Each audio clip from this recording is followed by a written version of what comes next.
All right, guys, welcome to Chilling with c.bo. I am your host, c.bo, aka Christopher Bojorquez. That's my full name, if you guys don't know that. But yeah, I'm here with three people today. My usual co-host, the one and only. How you doing, man? Not bad. Just enjoying a beautiful day indoors. Uh, my boy Captain Jack is back. How you doing, What's man? what's popping? I know it's been a bit.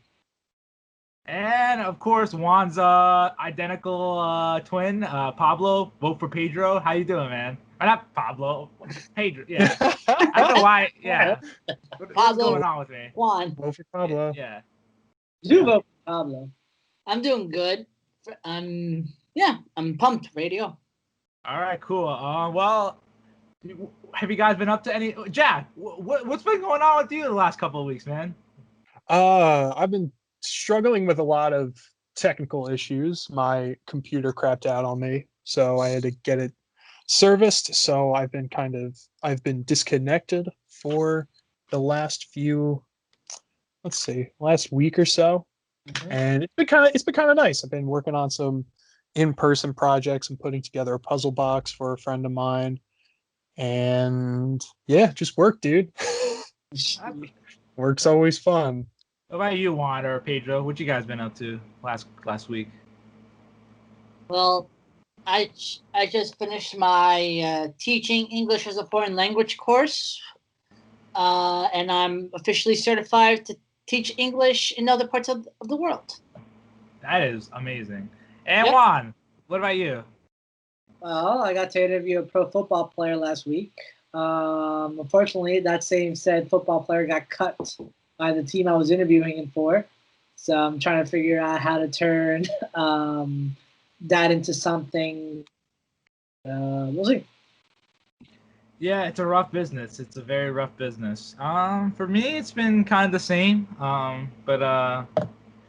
Yeah, just the same old stuff with me. But anyway, I guess we're gonna get started. And Before we do, Jack, I wanted to ask. Even though you didn't show up like for the shows because of, like technical issues, were you still able to watch the movies that we recommended?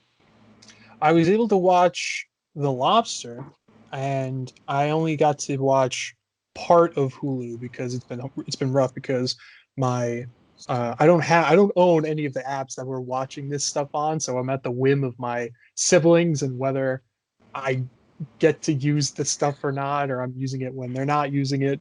So I did watch. Siblings. Yeah, I did watch the rest of. I did watch Lobster, which was wow, that movie. And I got to about three-quarters into uh what was it, Borders, but Okay. I really dig Borders. I think it's fun. yo, you Well, should finish it, man. I'm trying, dude. If you need a Hulu account to use it, just text us after the show. We'll help you out. Yeah, well, because you guys saw what happens in that movie. It's just weird finding the right time to watch that without someone coming Just in watch it like and on your being like, phone off the bed or something. Yeah, bro. yeah. Just have someone walk in and be like, "Hey, what's this cool movie? What? They're doing who?" Did you watch Starsky and Hutch or no? I've seen Starsky and Hutch like 8 times. Oh, okay. when you guys brought that up in the show last week, I was like, Starsky and Hutch, the movie's so old. But I love what fucking, come on, brain, words. At first I thought you were talking about the TV show, which that would have been a cool thing to dive into, but the one with Owen Wilson and, oh my god, I can't, Ben Stiller. Yes. Great movie, and the fact that they included Starsky and Hutch from the TV show at the end of the movie is even Yes. better. Did you watch the old show? No, and no, well, not a lot, but I watched like an episode or two, and I was like, oh, this is good. I see why the show lasted as long as it did. Where'd you even find it? It is on, what is this? I'm trying to remember the website. This is a website called Crackle. It's on Crackle. I had a Crackle account for a little bit. Right. I think Crackle's free, right? I believe Crackle is free. It's weird. It's one of those weird apps though. It came built into one of my older phones. And I was like, what the heck's Crackle? And I made an account and I started watching a bunch of random stuff on there. So I was like, like okay. Starsky and Hutch. Like Starsky and Hutch TV show. Yeah. 4 seasons. You hear it here, folks. Starsky and Hutch, the original show, is available on Crackle. You know, Crackle. Crackle It's sponsor us. discount Netflix. Yeah. All right.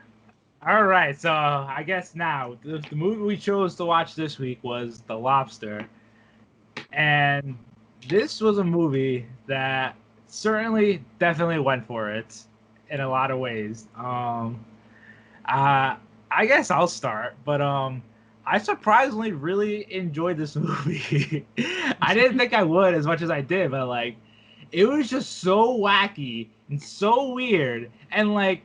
Wow, we were talking about this before the show. There were some really cringy, awkward moments, but it made me laugh. It didn't make me cringe. I was just like, because they're so deadpan and serious about it. I was just like, I was just laughing.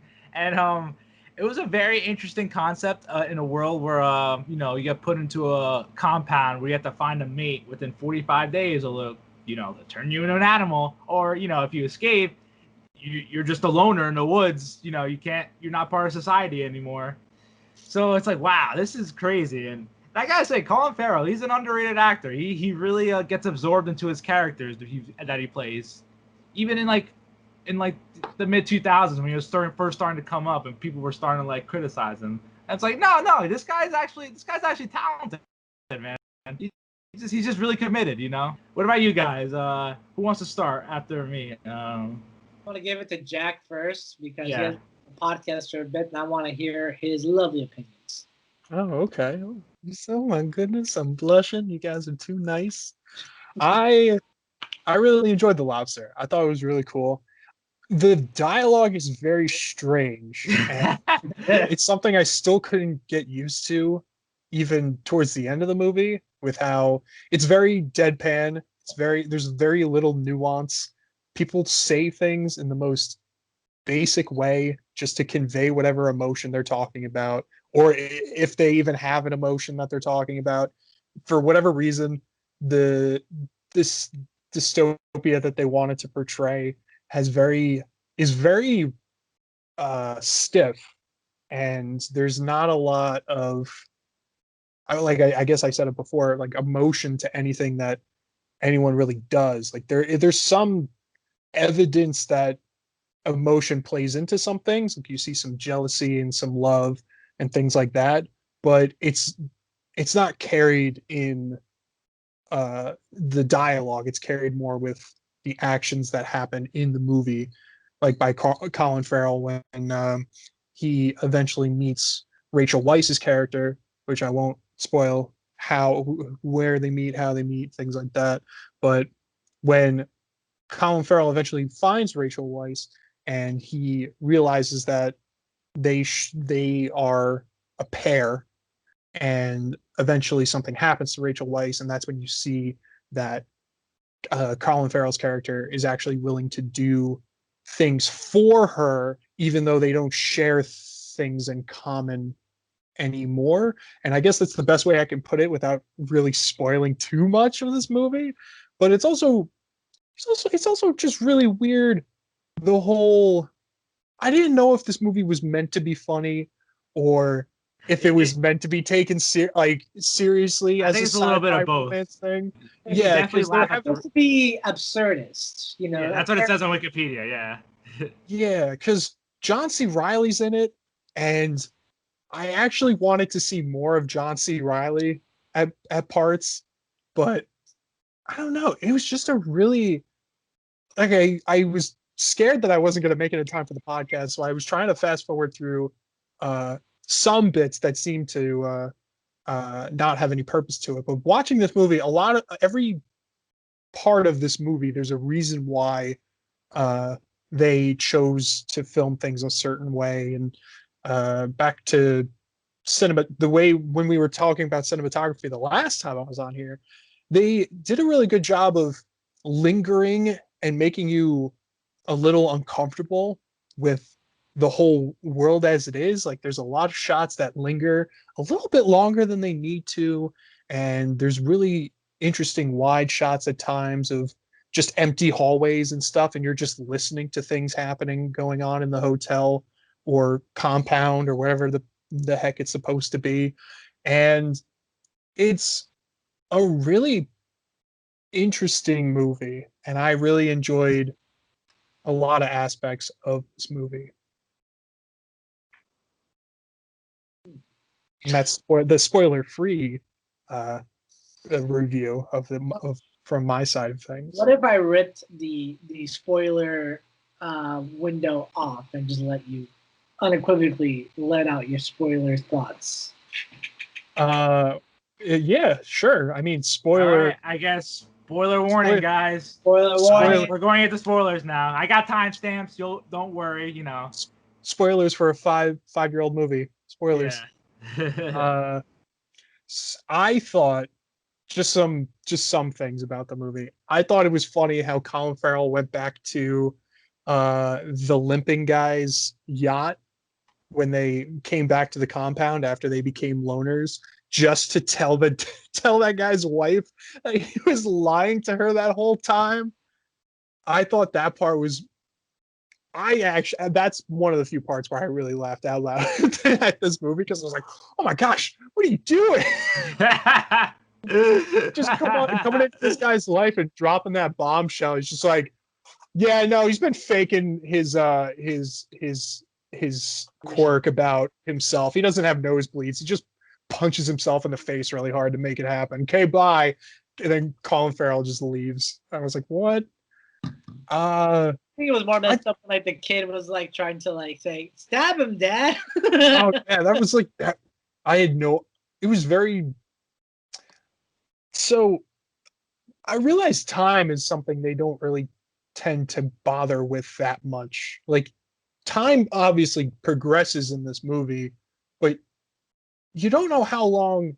Colin Farrell is in the hotel for 42 days or something like that, but then the second he leaves the compound and starts hanging out with the loners and stuff, time just kind of disappears, and then all of a sudden they're doing like covert operations into the city, and they're going into the compound to like do stuff, and then Colin Farrell and Rachel Weisz find each other and start having a relationship, and that just evolves, and you don't really I guess it's a little not so much jarring, but it's interesting to see just how quickly the movie tends to just jump from one part to this other part. Like, you don't really know how long Colin Farrell's been in the woods for, but apparently John C. Reilly is still at the hotel by the time Colin Farrell's still a loner, so you get some idea. What else? I thought the maid was a cool character. And how she related to the leader of the loners, and how she was like a covert agent that wound up helping Colin Farrell kill his one wife, the crazy lady that really liked murdering people.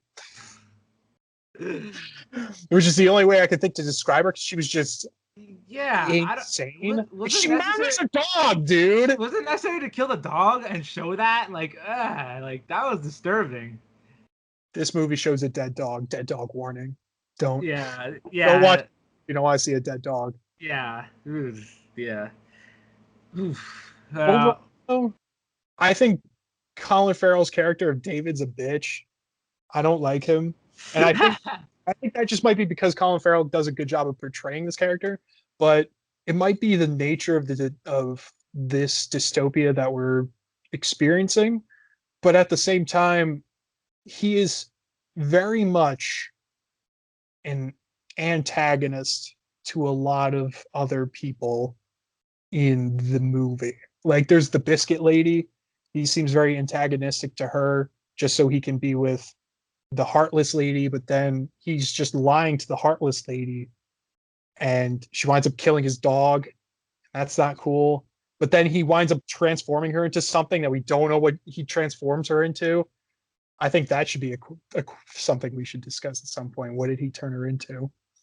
And then he does that crazy, like he knocks the far ending of the movie where him and Rachel Weisz plan on leaving the Loner Society, where he knocks out the loner leader as she's just hanging out, and then puts her in a grave, and dogs come, and I was like, whoa, whoa, insane. Just a lot of this movie. There's enough surprises in this movie to keep you watching throughout the whole 2 hours of it, and I really enjoyed it. But yeah, I want to hear what other people think. Yeah, Juan. Yeah, what about you? Everything Jack said was, on point. I do wonder also what he transformed that psychopathic woman into. I still also don't understand why he went for her in the first place. I don't see why you would be. Where was the compatibility with regards? I think because he just wanted to not feel emotions. Settling. Yeah, he was settling. Yeah. That's great, but why couldn't you just settle for the woman that said that she'd let you go down the brown path if you get my drift? Because I guess it was just too much emotions for him. You saw him. He was just like, I just want to just be me and just not be bothered He with. wants to blend in. Yeah. I'm just saying, like, it could have been so much easier just going for someone who was desperate than someone who's antagonistic against everybody in the same place. And then, as the story goes on, watching Colin Farrell kind of really. I gotta do something for a bit. Hold on. Well, you just keep talking. Yeah, just keep talking. So basically, for me, like Colin Farrell was, oh god, it was one of the best roles I've ever seen him do. And when he was awkward and he was like kind of like talking in like this really uncharacteristic way, and it sounded like really bad acting. It just for me, it's like, wow, this is like conventional social awkwardness that I'm watching Colin Farrell portray right here, and this is why your wife left you, man, because you are just so awkward. And then really quick, I don't mean to cut you off, but I feel like that awkwardness is a result of this world that they're living in, because it seems like everyone is this same level of awkward. Like conversations are so weird in this universe. Like even amongst Colin Farrell, John C. Reilly, and Ben Whishaw, yeah. Their dynamic is they're considered friends, but they still speak to each other with this weird level of not so much formality, but this level of it's like small talk. Uncomfort. It's like forcing small talk into regular conversation. That's what Yeah. it's like. And Pedro made a great point about this the other night, where he said like, it's about. Well, I'll let him tell it when we get to him. But for now, the only thing I want to say about this movie is the ambiguous ending of it, where Colin Farrell goes into because like the woman gets blinded. Rachel Weisz's character gets blinded by the loners, and then Colin Farrell essentially kills the leader by tying her up and throwing her in his grave. They run away and go to a restaurant, and you see like the moment of whether or not he feels like the only way they can be together is that they have something in common, and that something in common was their short-sightedness. And I think that's a good metaphor for the movie, in that everyone in this movie is very short-sighted when it comes to looking for a mate. There's no looking for the deeper person. There's no getting to know one another. It's more like, oh, I like fish. Do you like fish? Cool. Let's make babies. That's kind of like the whole purpose of the movie. It's all very just like it's very shallow. Everyone's so shallow, and everyone's very short-sighted.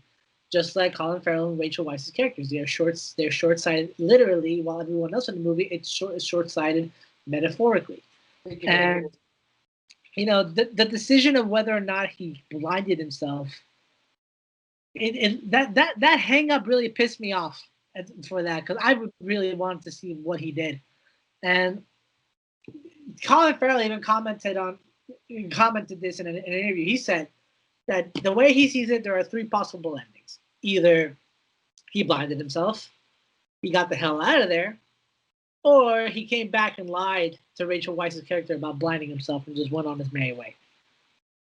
And I low-key think that the last one might be the ending. But that's the thing. I honestly thought we were gonna see him in the window as she was sitting at the booth, like just as he would just kind of walk away from the restaurant as she's just sitting there waiting for him. I was waiting for it to happen. I was waiting for it, but it never came. You're right. And it brings me back to your point that you made, Jack, that this man is an antagonist on everyone's life. He's an antagonist on Rachel Weisz's character. He took her away from a life she was pretty comfortable living, the loner life. She wasn't expecting anything. She didn't want anything. Then he rolled up and just basically ruined her life by, falling for her and him falling for her, for her falling for him. And, if the ending would be that he got the hell out of there because she was blind and he didn't want to blind himself, that it's realistic, and that would be something that someone else would do in real life, and depressing as hell because you came in, disrupted this person's, survivable way of life for your own selfish gain, and then you just left them there after basically taking away everything that they had, which was their sight and their community. And that's my 2 cents on it. Pedro. To me, this movie brings on the issue of whether or not we need a partner in life. Whether we need, because everyone puts out that you need to find a boyfriend or a girlfriend. You need to get married. You need to have the nuclear family, 2 kids, all that stuff. But in actuality, like there's some people who go to the extremes. Either you find someone or you just stay alone forever. And with the loners, they don't went with the extreme that being single is the way to go. That being loved isn't a requirement. It's just a choice. But that if you're alone, then you stay alone. And yeah, it was kind of interesting to see how like they took the concept of love, of something that's positive and warm, and they made it into something cold and emotionless, artificial. Exactly. And with Colin Farrell's character, it was more like he had a fear of not having love because it would have meant that he was out of the ordinary, that he was a loner, and that he was supposed to be turned to a lobster, which is a really peculiar choice for an animal if you don't find anyone. Like, why would you be something that goes well with biscuits and butter? He said that lobsters, quote, they live 100 years, they're fertile their entire lives, and he loves being in the water. True. So, his choice. But yeah, like the whole thing about that love in that world is artificial, but a requirement to be a normal person. It just shows people that it's okay not to be in love, and it's okay to be alone, but don't go to extremes. If you find someone, then you're lucky you found someone. And if not, and you're happy being alone, then be alone. But don't force your ideals onto other people, and don't try to pair people up or make them alone forever like you. Don't spread the misery. I also are you done or can I just like? Now I also saw this movie as a way of like showing how desperate will we become if it's either between being alone or finding somebody, and what lengths we would go to find an intimate partner who we would have nothing in common with, but we would just spend our time with just because we don't want to be alone. And that was just kind of like, that kind of hit, and it's like, wow, some people in real life would rather be with somebody they don't want to be with, but they're with that person just because they don't want to be alone, and for some reason they can't take being alone. And that's kind of how I saw this movie as well. Like, Colin Farrell would rather be with a murderous psychopath than and just blend into society and then be with that woman who was desperate, and try to invest emotions into her, and also that too. And yeah, it's like you guys said, just because we have one thing in common with somebody doesn't mean that that's the person we need to spend the rest of our lives with. It's pretty kind of scary, to be honest. It is. But at the same time, it's kind of like a wake up call that like Pedro said, love isn't supposed to be superficial or just singular in trait. It is multifaceted, multi-leveled. And not everyone who has very similar interests work out as the best couples. Not everyone who are complete contrasts work out the best couples. It's kind of like it's kind of like when you're hunting for the truth. It's always something in the middle. Yeah, definitely. If I could say something really quick. Okay. It's kind of interesting that both the characters who abandoned both the hotel and the loners end up blind, because it kind of rings to the concept of love is blind. Like they try to find something in common, but now they're taking away what helps people find things in common, seeing what you have in common. And that's since they can't see at all, they just have each other, and that's it. So with the blindings, like they took away anything that's superficial and just give them the one thing in common that doesn't make them seem superficial. They love each other and they're blind and they don't care about what they have in common. They're just together. Yeah. If he ended up doing it, that is. Yeah. So overall thoughts, man. I actually really enjoyed this movie. I gave it like a 7.5. Give it a 7. Give it a solid 8. 6.5. All right, it's all good. You guys have any last thoughts? I just want to I guess because anyone have any last thoughts or last Because I guess I want to ask. Oh, Pedro, what do you want? I just want to say to anyone who's single out there, you'll find love eventually, but until then, enjoy being single. Otherwise, It truly sounded like you were going to be like, there are any single people out there. no. Let me know. Not that desperate. No, it's better being single than being with somebody who you would just waste your time with. Yeah, and don't rush into love. Yeah. Just learn to love yourself first, and then you can find love. Each, my friend. So I guess the next topic I want to ask is why do you think this world is the way it is? You guys have any theories? Like, was there like an apocalypse that happened? Was there like a nuclear holocaust, overpopulation, or what do you guys theories on this world and why it is the way it is? Real quick, I'll say I think what happens is that love became such a depleting resource with regards to human population and being happy, that society made it mandatory for people to get together in order to survive. Because how Pedro said that it's okay to be alone and live your life alone. You don't need someone to be happy. Well, I think in this society, that need grew so much that people stopped having families and people stopped reproducing, and that it might have gone to the point where they're like, okay, so here's what's going to happen: we can either populate the human race or become part of the animal kingdom to keep that population going. So get together, make babies, or become an animal. Your choice. And then they went for it. What are you, Pedro? You have any thoughts and theories on how this world became the world it was? I think that this world became the world it was because maybe they over commercialized romance and love, and people lost taste for it, and people are kind of like, maybe somewhere in the past people were either sick of love and, like Pablo said, wanted to be single. So they're now forcing people to either become an animal, be a loner, or be part of the program and find someone. They're like literally scaring people into love so that the human race could go on.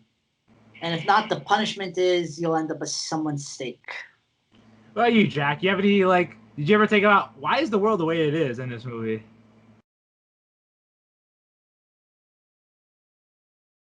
Jack, we can't hear you, buddy. We can't hear you. Nope.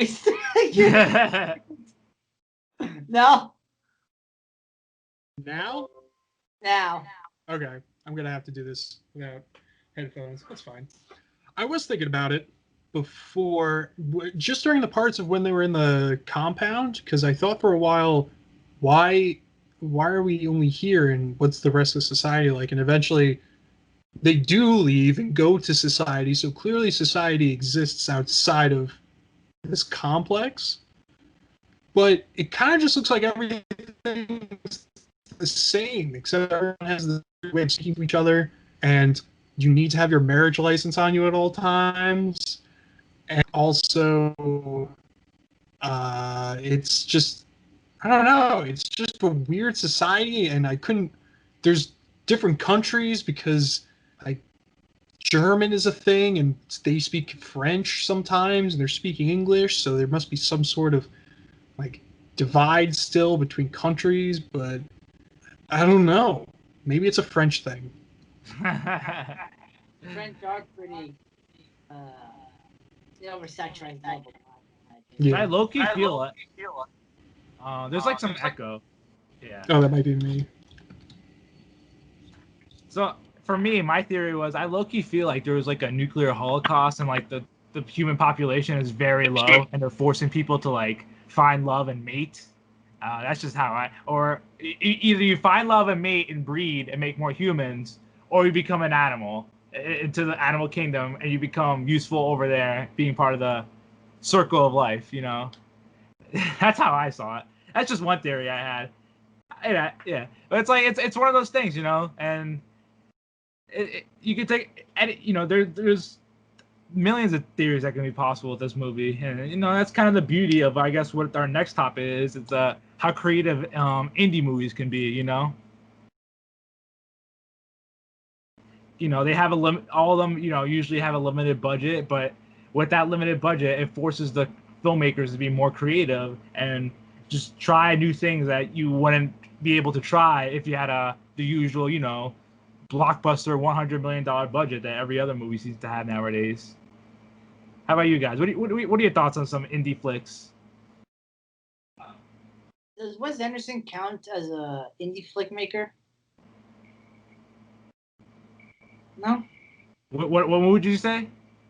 Is any Wes Anderson film, or is that? Or am I thinking?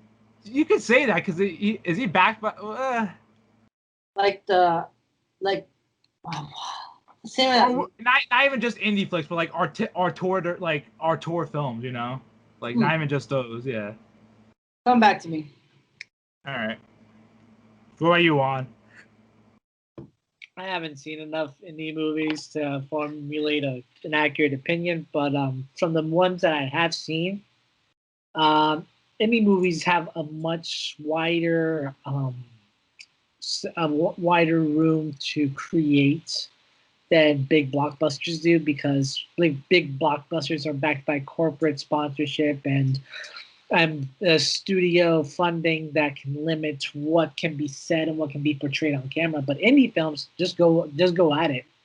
They don't care because they're privately funded by either themselves or an outside person. And one movie that comes to mind that started off indie and then turned into a mega ultra franchise was the Paranormal Activity. If you remember, I think the budget for that movie was like less than $10,000. I think it was.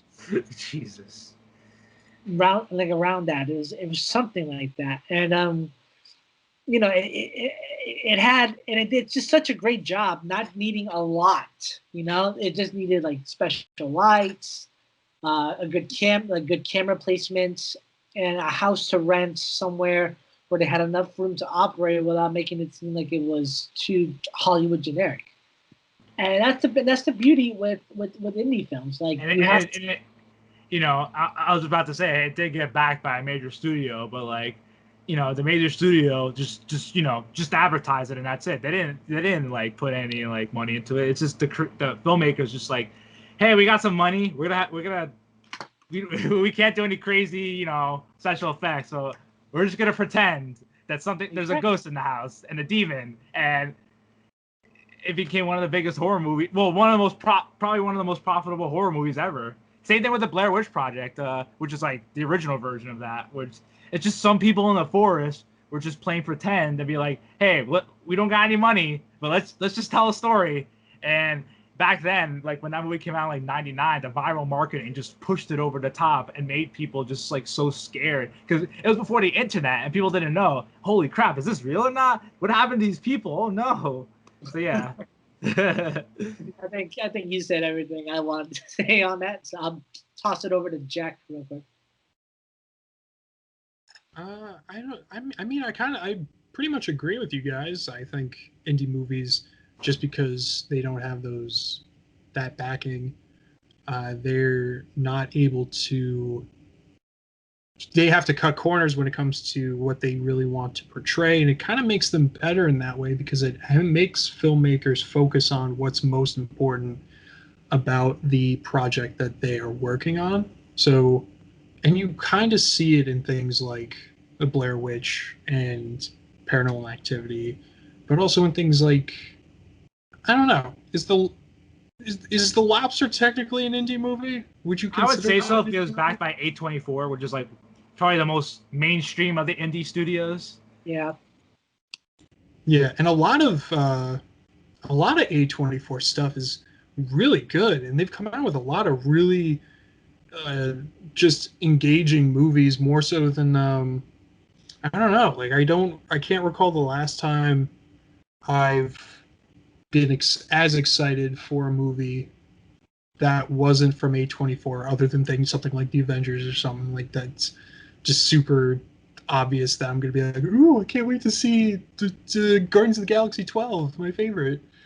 But I think it's really cool when indie movies get that chance to make their projects and it turns out well. I have seen a lot of indie films that never make it and it sucks, but money, you really can't do anything unless you have a little bit of money to do something. And It's as much as it is talent, it's all just luck at the same time as well. yeah, and I agree. It's got to be and it's so hard to really It's the judge perfect when's, storm, you know?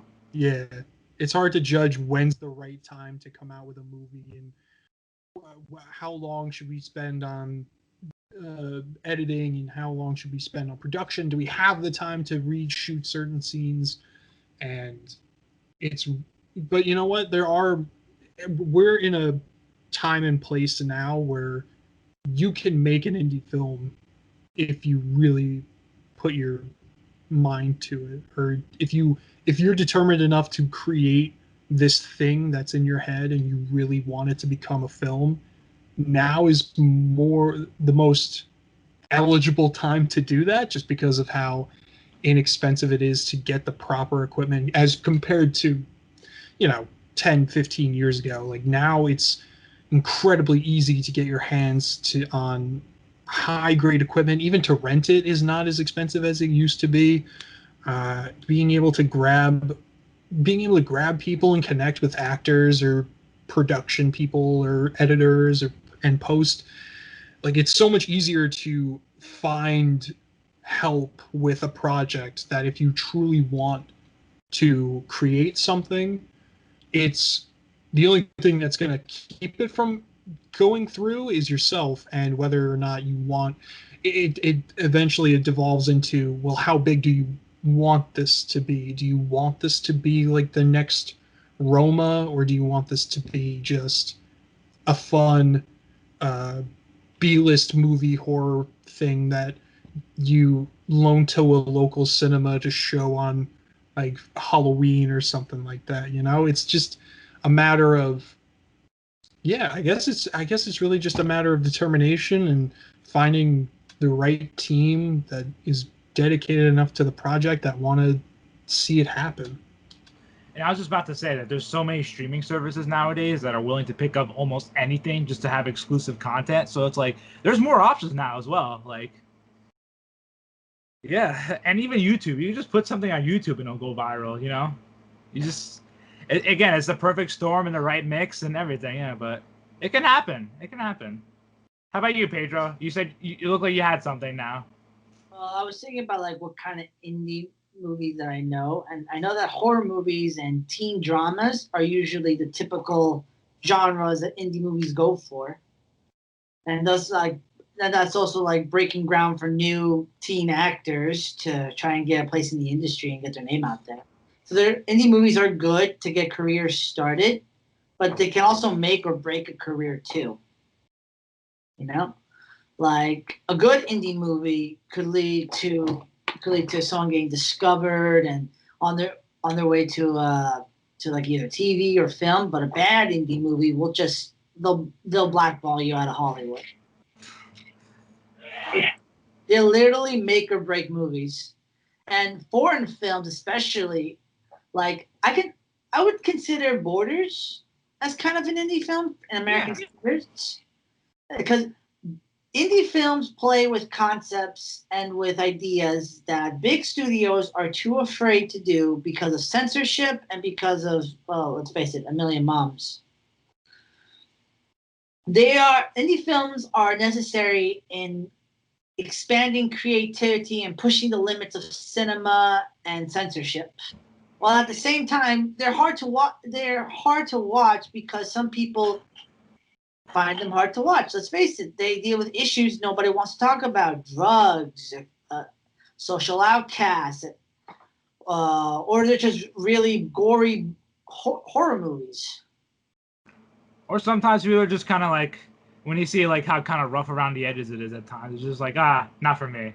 They want, And even like comedies can be a little hard to watch because the indie movies are mostly made for adults, so there'll be a lot of like sexualized humor and talks about cheating and drugs and stuff like that. So while indie movies are good for testing boards and they're good adult entertainment, they're make or break. Simple as that. All right. So I guess last question regarding this movie is what animal would you want to turn into if you couldn't find a mate within 45 days? Ooh. I would go with either a saltwater crocodile or a leatherback sea turtle. Interesting. Why would you want to do that? Well, for one, the saltwater crocodile is the biggest of the crocodile family. They're apex predators. They hunt sharks in the ocean as well as big fish in the rivers. And no one messes with them. And if I'm going to be turned to an animal, I want to be something that I want that no other animal would want to mess with. Same with leatherback sea turtles. They're not apex predators exactly, but they are big enough that nobody messes with them. Plus, like they got like teeth in their throat that when they eat something, it doesn't try and get out; it stays there. What about you, Juan? Wait, what were you about to say, Pedro? I just want to be something that's big enough that even if I don't find a mate, I can keep going and living my life. And being an animal sounds simple, so why not be something that nobody wants to mess with? So what about you, Juan? What animal would you turn into after 45 days? I'm still thinking about it, so I'm gonna give it to Jack real quick to see if he has it. What kind of animal would I want to be? That's a good. I keep going back to birds. Birds are really cool. Just the concept of being bred to fly is such an incredible concept. And when you look at a bird, you're like, there's no way that stupid thing's going to fly through the sky. And sure enough, it does. But because there's so many different kinds of birds, I kind of would love to be a kingfisher. Like they're this small, large-beaked riverside animal that is carnivorous, but it's also it's the bird that makes that stereotypical jungle call that you hear, like whenever you watch an older film, like that weird laughter almost. That's a kookaburra call, and a kookaburra is a type of kingfisher, but just a kingfisher would be cool. If you Google search images of like kingfisher, like nature is metal, like you see all these pictures of kingfishers and they've like straight up murdered these animals that should not have been able to be murdered by this bird. It is so cool. So I think being able to fly and having a big honking beak and being able to laugh still, because I do that too much, I think, yeah, I would want to be a kingfisher. That would be sick. I would love it. Hyena's also a good choice. That's true. Nah, I'm still being a bird. What about you, Juan? I would want to be a shark. And I say that similar to how David in the movie wants to live in the ocean. I love the water. I love being in the water. It's so refreshing and fun. I would want to be a whale shark because I'm big, I'm gentle, and I don't bother that many people. So much so that people want to be around me. And if I couldn't find human affection while I was, a human, at least I'll be able to attract the ladies as a big honking fish. All right. So I have two choices. One's like an obvious apex predator, like a bald eagle, because bald eagles are, they're badass, symbol of America, and no one messes with them. They're fast, and you see how they like get predators with their claws, they're like, it's like, yeah. And another one's kind of a weird choice, but it's an animal I've always had kind of an attachment to, and that's the sloth. The sloth is an animal that I've grown to respect.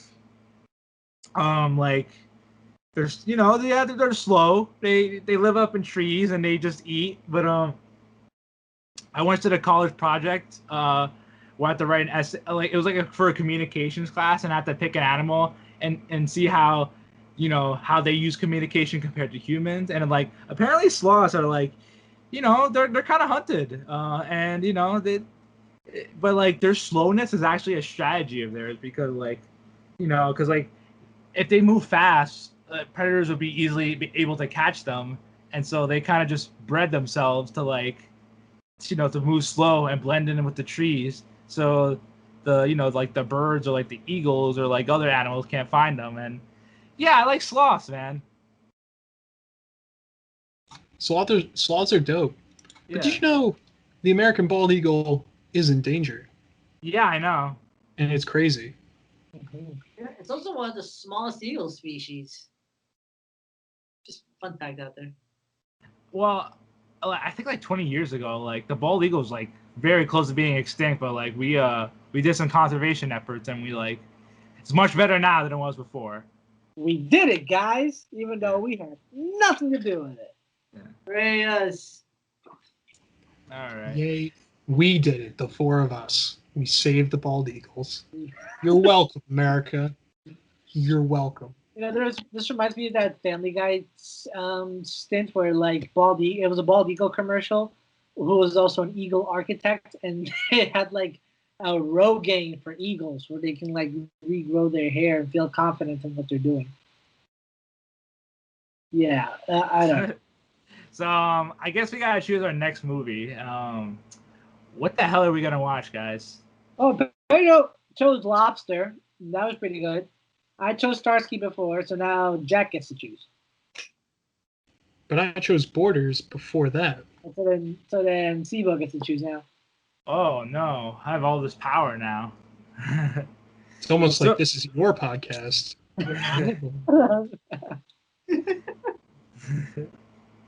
So I first suggested that Jamie Foxx Netflix movie, The Project Power, but I don't know. But I feel like we just saw something comic bookish with superpowers with the old guard. So I guess I want to do something different then. So hold on. I'm gonna keep looking at Netflix. Let's see. I'm going to keep saying bald eagle facts. They can be about 6.6 to 14 pounds, and they can fly 75 to 99 miles an hour. That's incredible. You know, big birds come in small packages. It's so fast. Big birds come in small packages. Wow. No, it's not a thing. If I was a bird, I think there'd be an emu or a golden eagle. Solid eagles. Yeah. So, Oh. so Juan. Yeah. So, a couple weeks back, we saw Hamilton. Well, we talked about Hamilton. Yeah. And, Pedro was here. And are you into musicals, Jack? What do you think of musicals? I'm a big theater guy. Okay. Oh, well, Les Mis is on Netflix, the 2012 movie. Are you guys interested in seeing that, or are you guys seen that already? With Hugh Jackman? Yeah. Sure. I'd be down. Why not? I'm good. Yeah, I'll do it. Yeah, okay, but just warning you guys, it's 2 hours and 37 minutes, so... We've seen it before. We know what we're in for. Oh, you seen it before, Pedro? Yeah, I saw it. The whole thing. You won? I've seen it, yeah. Oh, well... would you guys mind seeing a movie that you've seen before? Not at all. It'll get the memory of the first time I saw it scrubbed off. I actually had it in my head for like the past couple of weeks. Robot Chicken did a parody of it with McDonald's characters. Yeah. And you see like the Hamburglar playing Jean Valjean. Yeah. Really? Yeah. Or, this is kind of another interesting movie I haven't seen yet. You remember a couple years back when Mark Wahlberg made that Boston Marathon movie? Heard that was good. Oh, I've always wanted to see that. Patriots Day? Yeah. I love movies. I love like those kind of movies. Makes you feel like witness. Huh? What about you, Jack?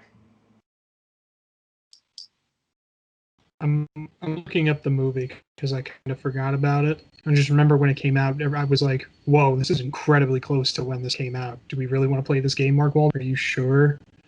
7.4 out of 10, 80% on Rotten Tomatoes.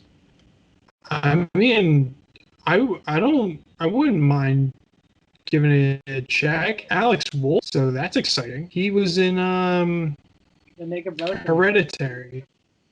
Good act. If I can say something, yeah. We could still watch Les Miserables as our next movie and then save Patriot Day for the week after next, because I know you and Jack want to see Les Mis. Well, I kind of want to see a movie all of us haven't seen yet, so we can all contribute to the conversation and be like, and as we seen it the first time, like the Lobster. My vote is for Patriots Day. Mine too. All right, cool. Mark Wahlberg's The Patriots Day on Netflix. All right, that's our next movie, guys. All right. So we're about to hit the hour mark. We have any more subjects we want to talk about, or anything going on that you have any hot takes about?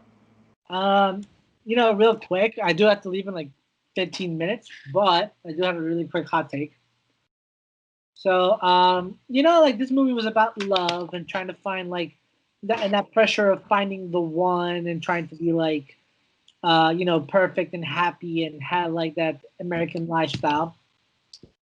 And it kind of got me thinking about real life and where we are today and how that is sort of kind of already happening, but in a much different sense.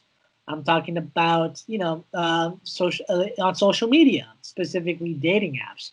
Your Hinges, your Tinders, your Bumbles, your Grinders, if you're into that sort of thing. So, in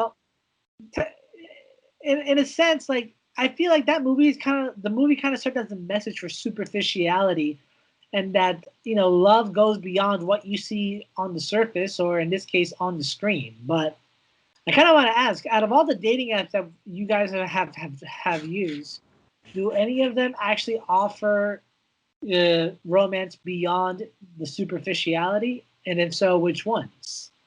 And I want to ask c.bo this one because he seems very reluctant to answer. Oh man. So I'm a single male in 2020, and yeah, I've used those apps before. Let's see, but like the question you're asking is whether an app or not gets past the superficiality. That's a tough question because like when you go onto those apps, you're how real can you be? Like you're just putting up the best pictures of yourself and the most flattering like caption of yourself, that you probably thought a lot about instead of coming up with something on the spot when you're meeting somebody in real life. So I don't think any of them do, to be honest. But that's what the good thing about those apps is you have an option to keep talking to talk to that person as much as you want, and to see if that type of person is for you. And yeah, so it's kind of like a double-edged sword. It's like, oh, you have all these options, but wait, these are just people putting up the best photos and the best descriptions of themselves that they thought so much about and put a lot of time into, rather than just actually meeting people in real life in real places and actually being themselves with another person. Okay. Pedro, If that makes sense. It does. It Yeah. does. Pedro, what about you? You've been on the online. You're a veteran of the online game. What do you think? Well, to be honest with you, most of my dates I've been to were up from Facebook dating, which were pretty fortuitous, but not really. More like it was very superficial because I just was looking at, and a lot of the women there, which is weren't my type. So then I went on Hinge, and I thought, and compared to the other dating sites like Tinder and Bumble, they were a little more thoughtful. It's still superficial, but at least it made you more thoughtful of people's personalities rather than just looking at a photo and go swipe left or swipe right. Did I say? What? I say Hinge is pretty. I say Hinge is deeper than most apps. All right. Jack, what about you? I'm gonna be honest. Finding love can be hard. What's even harder? A little louder, dude. Finding a good dog. That's what I use Tinder and Bumble. I use them to find dogs. To find what? Dogs. Tinder and Bumble to find People dogs. have profile pictures with dogs in them. I swipe for them. If they don't, I do it the other way. I don't care about people. I care about dogs. You got a good dog? Swipe. You don't got dogs in your picture? Ooh, I'm in a bikini in Fiji. Nope. Get the fuck out of my way. I'm looking for dogs, girl. And you's a bitch. It's funny. There's so many captions I've seen where it's like, oh, if you got a cute dog in one of your photos, I'm swiping right. So I'm just thinking of that. That's literally me. That's what I'm doing. I'm swiping. I'm only swiping for dogs because I never get matches on those things anyway. Probably because of the fact I'm only searching for dogs. But I don't know. I think there is a method and means for everyone. Some people prefer to do online dating and methods like that, and other people are just hardwired for that that level of intimacy and getting a feel for one another just solely by human interaction, face-to-face kind of things. And that's going to happen because we are beings of technology did not exist for us, obviously, a couple thousands of years ago. Like, we're still animals at the end of the day. We still require the same basic needs, and I don't think that has communicating with each other. It's just a matter of now that more people are being raised with this level of like how easy it is just to communicate with people nowadays.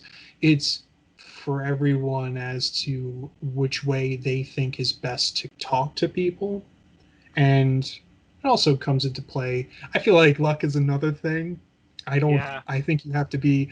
I'm not saying you're gambling with love on Tinder and Bumble because that's stupid. You're not.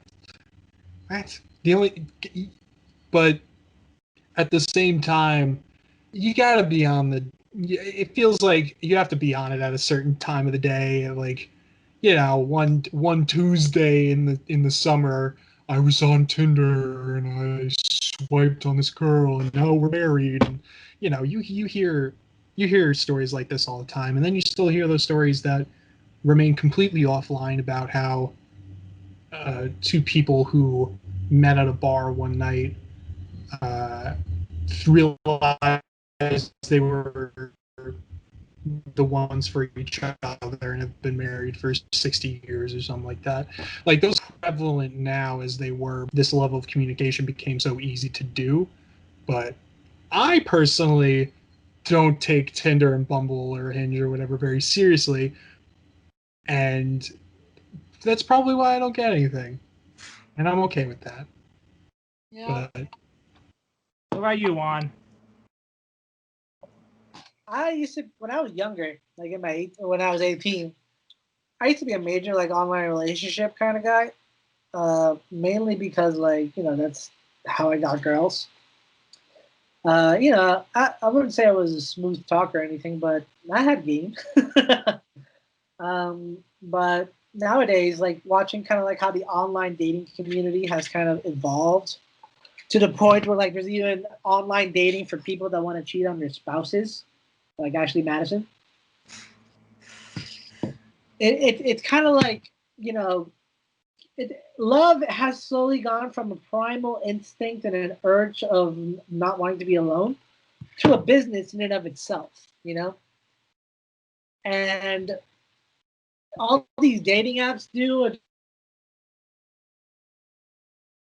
and some sort of high tech formula to try to find your perfect match and to try to make you feel like, oh my god, I have achieved the one thing every other human in the world is dying to achieve, going through life, especially for the young adults, because they feel like the younger you find a mate, the more likely you are to be successful with the rest of your life down the line.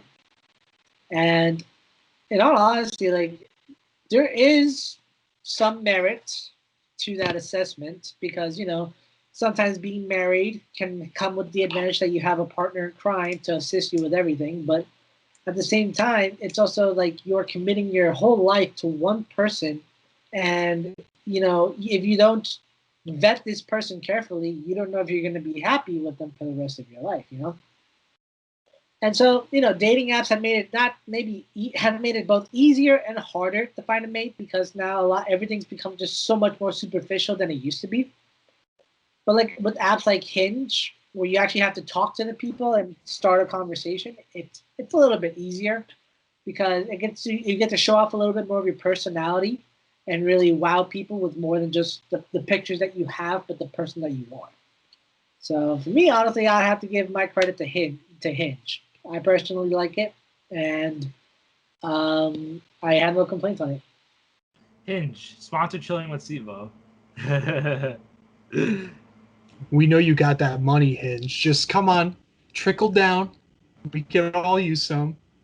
So, all right, guys. I think that's gonna be it. We reached an hour, so I think we're all good.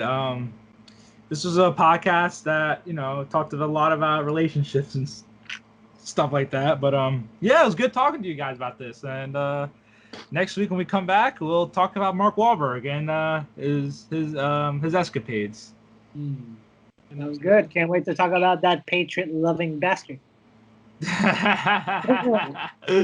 That's funny. Anyway, guys, thank you so much for joining me on this podcast. Oh, sorry.